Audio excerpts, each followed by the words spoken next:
Please kindly click on the red subscribe button below this video and subscribe to our YouTube channel. Thanks, God bless you as you do this.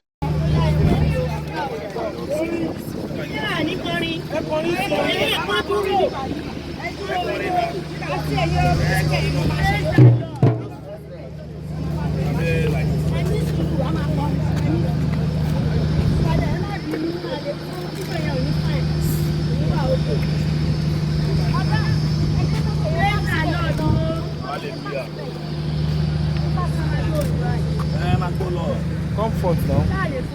Praise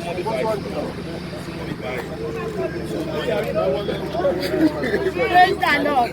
Hallelujah.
Ó ti tó kí ló dé?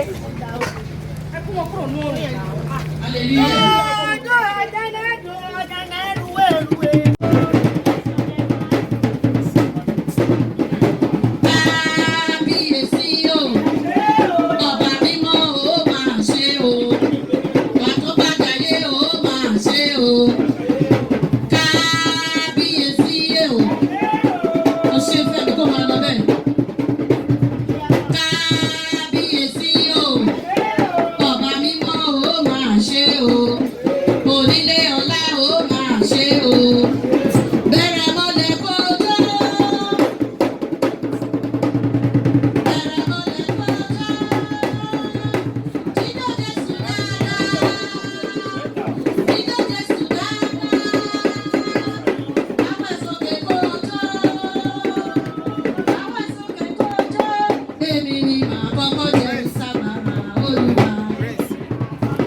Closer to me.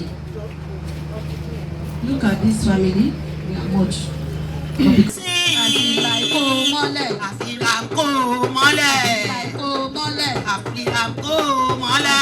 jumping. They are not jumping. Yes. Like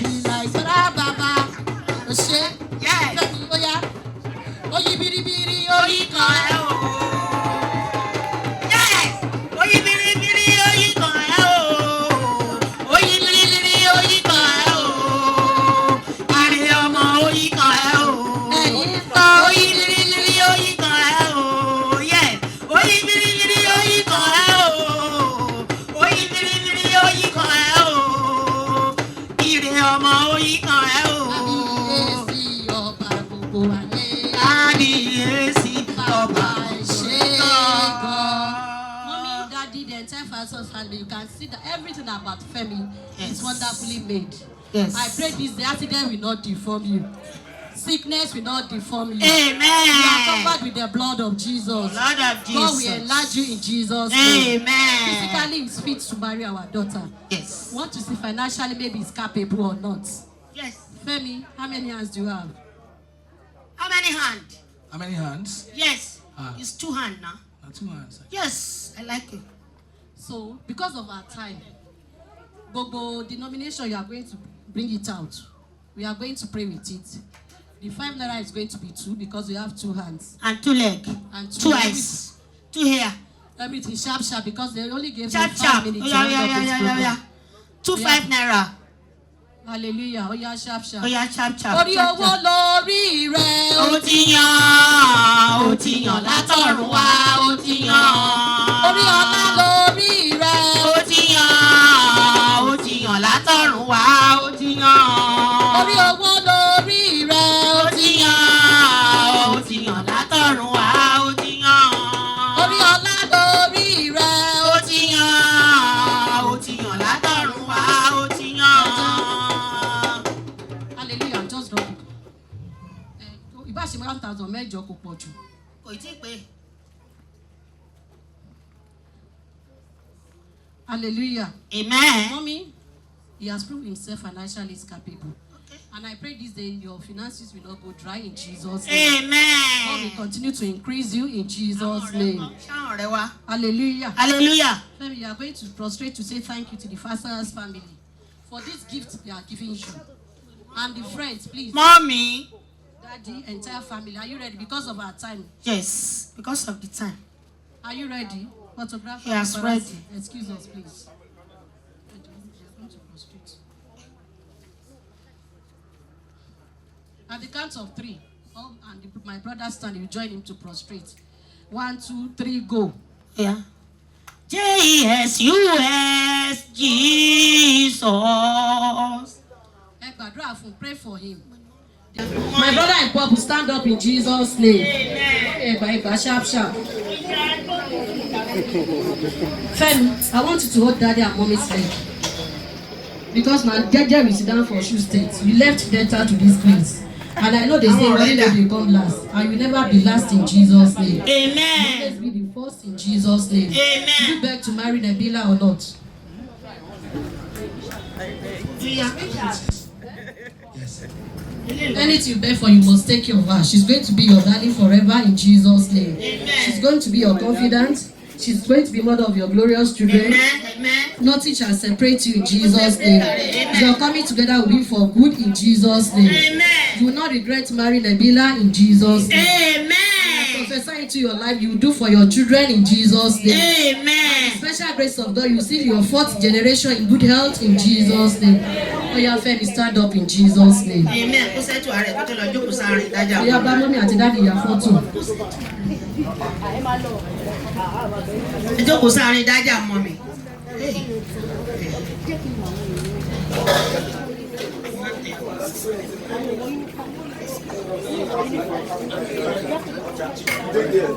Hallelujah. Hallelujah. Hallelujah. See the Lord Is is good. Come and see the Lord is good. There is nothing I cannot do. Come and see the Lord is good. Come and see the Lord, oh. Come and see the Lord is good. Come and see the Lord is good. Hallelujah. There is nothing I cannot do. Come and see the Lord. Hallelujah. Hallelujah. If you don't see your parents, we not ask you to come here. We have seen your parents even before you came here. So you are going to say thank you to them. Because the marriage is not just between the two of you. This way, you are coming in Jesus' name. I want to see maybe you are physically fit to marry our daughter, our precious daughter. Because if I should start counting the qualities in Nabila, in fact, it's just too much. We will not leave this place. But because you saw her, you want her to become your My wife. So shall it be in Jesus' name. Are you ready? Are you ready? Are you ready? My God is a good God. My instruction is to play this song. My God is a good God. Femi, he lifts me up. He lifts me up. Femi, I feel like dancing. I feel like dancing. I feel like mole. I feel like mole. Like mole. I feel like mole. Like jumping. I feel like jumping. Like jumping. You are not jumping. I feel like jumping. Yes. Yes. Like Baba. Yes. Oh yeah. Oh you biri biri. Oh you can.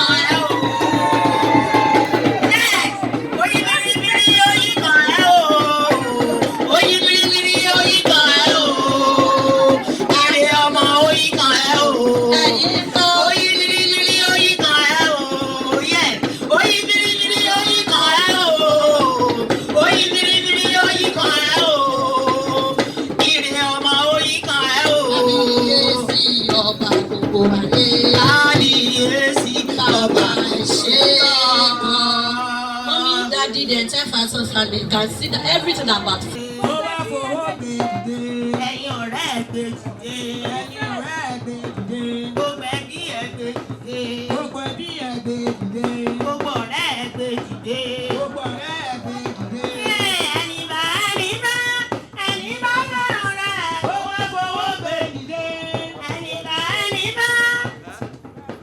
stand up in Jesus' name.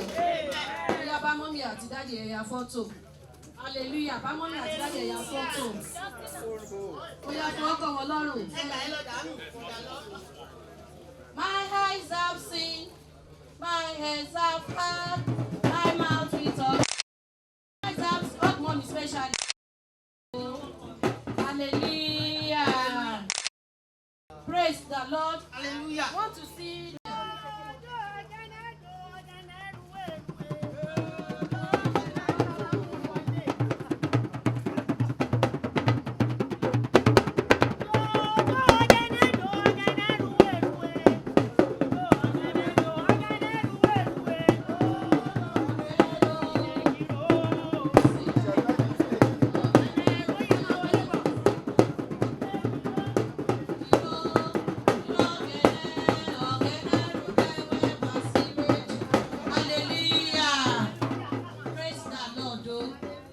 I'm standing as one of the wives of the house.